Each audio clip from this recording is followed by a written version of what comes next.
Bismillahirrahmanirrahim. Assalamualaikum warahmatullahi wabarakatuh.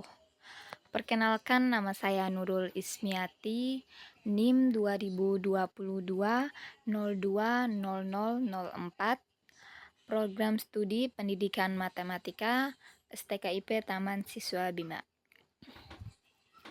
Nah, pada video kali ini saya akan mempresentasikan tentang metode simplex dengan 2 iterasi untuk memenuhi proyek UAS mata kuliah program linier, di mana dosen pengampuhnya yaitu Dr. Nanang Diana MPD. Jadi langsung saja kita masuk pada contoh soalnya, di mana bunyi soalnya: tentukan solusi optimal dari masalah program linier berikut. Maksimalkan Z sama dengan 3x1 plus 2x2 dengan kendala yang pertama 2x1 ditambah x2 kurang dari sama dengan 8, yang kedua x1 ditambah 2x2 kurang dari sama dengan 6, yang ketiga x1 lebih dari sama dengan 0, dan x2 lebih dari sama dengan 0.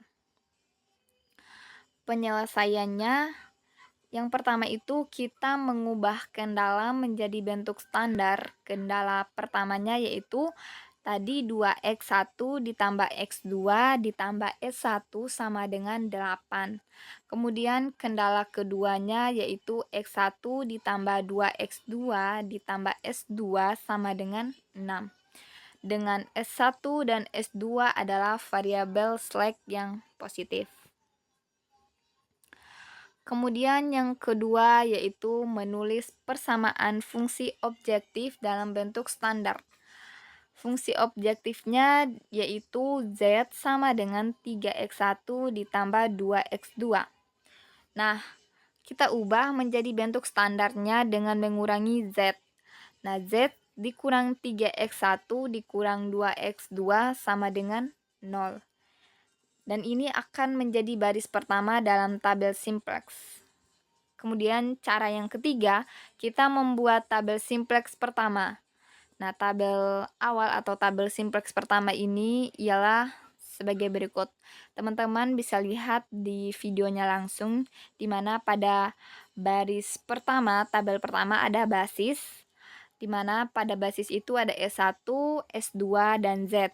Nah, baris kedua ada X1, di mana pada tabel X1 ada nilai S1-nya itu 2, kemudian X1 dalam basis S2-nya 1, kemudian pada baris X1 untuk basis Z-nya itu min 3, dan seterusnya sampai S2, sampai pada solusi B-nya yaitu 8, 6, dan 0. Kemudian cara yang selanjutnya yaitu menentukan pivotnya. Teman-teman bisa lihat cara yang pertama itu kita lihat dulu baris Z-nya, kemudian pilih kolom dengan nilai negatif terbesar, di mana kolom X1 yang bernilai min 3. Kemudian selanjutnya kita tentukan rasio pada BI per AIJ, di mana BI adalah solusi dari AIJ, kemudian AIJ adalah koefisien pada kolom X1. Untuk baris S1 itu sama dengan 8/2. Nah, 8/2 itu sama dengan 4.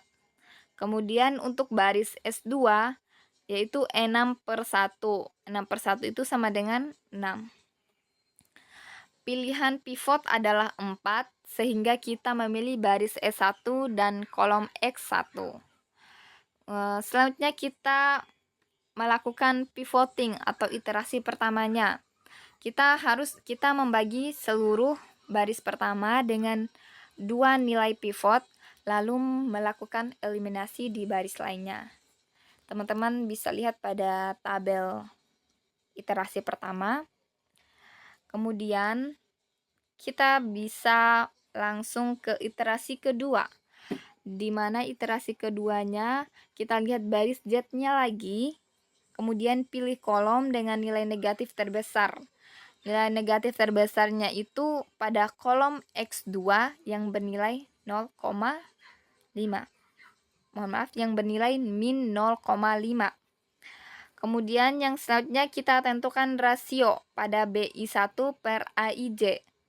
Untuk baris X1 itu 4/0,5 itu sama dengan 8. Untuk baris S2 2/1,5 sama dengan 1,33. Selanjutnya pilihan pivot adalah 1,33 sehingga kita memilih baris S2 dalam kolom X2. Selanjutnya kita melakukan pivoting atau iterasi keduanya. Iterasi kedua yaitu membagi seluruh baris kedua dengan 1,5 nilai pivotnya, lalu melakukan eliminasi di baris lainnya.